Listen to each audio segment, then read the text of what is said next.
Hello everyone, welcome to update 2 on how to build a massive Knex ball machine for the next 2.5 years. In this video I will be explaining everything that I've done the past 2 months now, and also explain the first few steps that I do when I start building a new machine. First of all, before I start, I want to say thank you to everyone who left a comment on update 1. They were really positive and it motivates me a lot to continue this series. With that being said, let me explain everything that I've done so far. As you can see, Turby on my previous machine is completely gone. There are just a few remains of it. So Tourbillon, if you've not seen my previous updates, it was my previous machine. As you can see, we still have the base of the 3 biggest parts of the previous machine. So we have the base of the right tower, the left tower, and then of course the biggest base is where the turbine was resting on. I've also kept the white floor, the previous separator, more on that later in this video, the loop with the special design, and some other bits like this wheel and this wheel. So of course I kept these pieces because I know that I'm going to be using it later for the next machine. The only thing that I'm not really keeping is this separator.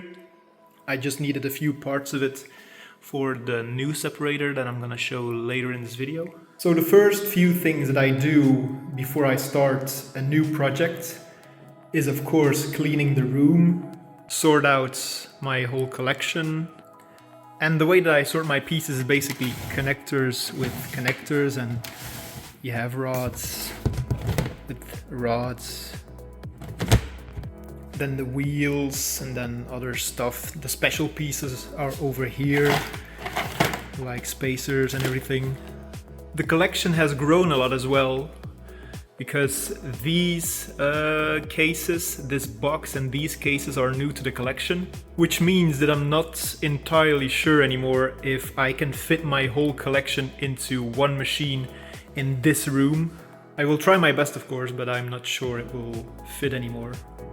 We also have this lift. This was a part of the cancelled machine that I've built 5 years ago, I think. Some of you might even recognize it from previous videos. So the floor has been cleaned, the collection is sorted out, the walls have been painted as well, because it was a perfect moment to do that, because the room was completely empty anyway. And I'm not planning to move anytime soon again, which of course is very convenient when you're building a ball machine the size of a small van.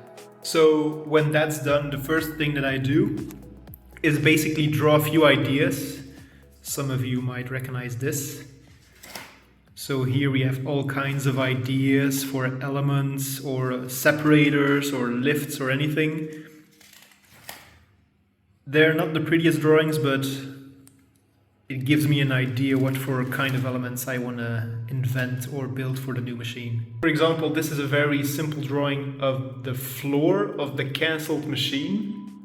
So I basically draw a few corners, how big the floor is going to be, where the lifts are going to be, where the supporting towers are going to be, with some explanation on the side. Once I've drawn a few ideas, that's when I start building the machine. So most of my machines, Knex ball machines, exists out of several components. So you have your base, then the white floor where all the balls come together again to go back on the lifts, and then the lifts. It could be a big lift like this that brings the balls all the way to the top to the ceiling in one go. It could be smaller lifts. Then of course you have your separators, some elements, some supporting towers. Now most people would think that I would start building the lift or maybe the floor or some supporting towers. But weirdly enough, I always start with the separator, building a new separator like this one. There is no particular reason for that, I just always started that way when I build a new machine. Now of course I know I already have a big lift or some pieces of floor from the previous machines, but if I were to start from zero, then I always start with the separator. So if you don't know what the separator does, basically it goes right next to the output of the highest lift, so on top of the machine basically, and every time a ball comes out of the lift it goes onto the separator, and the separator makes sure that every ball that goes onto it goes onto a different path, so there's a bit of variation on your machine. I started building this almost a year ago. The first few things that I've built was this piece. Like, I needed a way to connect two medium gears in like of an angle to make the circle go round. Before I try to explain how it works, I will show you what happens if I put a ball onto it.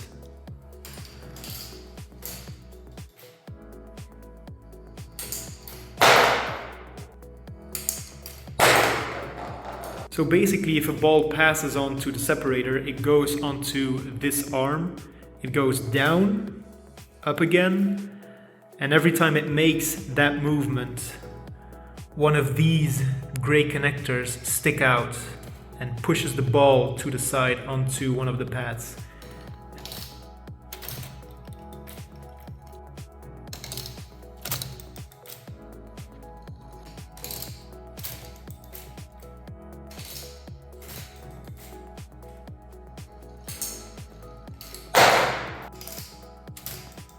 These little doors are there to slow the ball down a bit, otherwise it would just fly out. So there you go, the first part of the massive Knex ball machine is finished. In the next few updates, it's probably the base, the floor, some supporting towers, and the lift that I'm going to be discussing. Hopefully you enjoyed update 2 on how to build a massive Knex ball machine for the next 2.5 years. And I'll see you in update 3.